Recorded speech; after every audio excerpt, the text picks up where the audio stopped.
Hello, എല്ലാവരും രാവിലെ തന്നെ കല്യാണം കൂടാനായിട്ട് റെഡിയാവാനുള്ള ഓട്ടപ്പാച്ചിലായിരുന്നു കേട്ടോ. അതിനോടിടയ്ക്ക് തന്നെ ദക്ഷിണ കൊടുപ്പും വാങ്ങലും എല്ലാം നടക്കുന്നുണ്ട്. ഇതിൻ്റെ സൈഡിൽ കൂടെ തന്നെ നമ്മുടെ പാക്കിങ്ങും നടക്കുന്നുണ്ട്. കാരണം എന്താണെന്ന് ചോദിച്ചു കഴിഞ്ഞാൽ നമ്മൾ എടുത്തിരുന്ന റൂംസ് നമ്മൾ വെക്കേറ്റ് ചെയ്യുകയും കൂടെ ആയിരുന്നു കേട്ടോ. കാരണം നമുക്ക് കല്യാണം കഴിഞ്ഞ് നേരെ തിരിച്ചു പോരാൻ വേണ്ടിയിട്ടാണ്. അങ്ങനെ നമ്മൾ പാക്ക് ചെയ്ത ലഗേജസ് ഒക്കെ ആയിട്ട് നേരെ വണ്ടിയിലോട്ട് പോയി.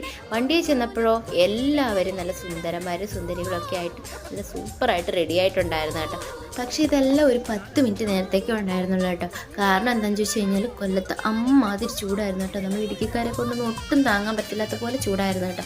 ഒരു പക്ഷേ കൊല്ലംകാർക്ക് ഈ ചൂടൊന്നും അല്ലായിരിക്കും, പക്ഷെ നമ്മളെ കൊണ്ട് താങ്ങാൻ പറ്റത്തില്ല. ഓരോരുത്തരും എത്ര കുപ്പി വെള്ളം വീതം കുടിച്ചെന്ന് അവനവർക്ക് തന്നെ അറിയത്തില്ല. എന്തിനാ ബാക്കിയുള്ളവരെ പറയുന്നത്, ഞാൻ തന്നെ എത്ര കുപ്പി വെള്ളം കുടിച്ചെന്ന് എനിക്ക് തന്നെ അറിയത്തില്ല കേട്ടോ. നമ്മൾ അവിടുന്ന് എന്തായാലും നേരെ പള്ളിയിലോട്ടാട്ടോ ചെന്നത്. നമ്മൾ ചെന്ന് കുറച്ച് കഴിഞ്ഞപ്പോഴത്തേക്കും തന്നെ ബ്രൈഡ് വന്നിട്ടുണ്ടായിരുന്നു കേട്ടോ. ബ്രൈഡ് വന്ന സമയത്ത് തന്നെ ഞാൻ ഓടിപ്പോയി ഒരു ഗ്ലാസ് വെള്ളം കുടിച്ചു കേട്ടോ. കാരണം എനിക്ക് ചൂടൊട്ടും താങ്ങാൻ പറ്റുന്നുണ്ടായിരുന്നില്ല.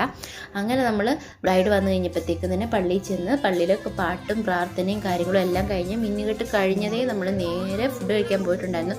ഫുഡ് കഴിക്കുന്നിടത്ത് അധികം സമയം എടുക്കരുതെന്ന് വണ്ടിയിൽ നിന്ന് ഇറങ്ങുന്നതിന് മുന്നേ മാമന്മാർ പറഞ്ഞിട്ടുണ്ടായിരുന്നു കേട്ടോ. കാരണം നമ്മൾ ഒത്തിരി ലേറ്റ് ആവാതെ തിരിച്ചു വരാൻ വേണ്ടിയിട്ടാട്ടോ. പക്ഷെ ഫുഡൊന്നും ആസ്വദിച്ച് കഴിക്കാൻ പറ്റിയില്ലെങ്കിലും നമ്മൾ അവിടെ നിന്ന് പോന്നപ്പം ലേറ്റായി.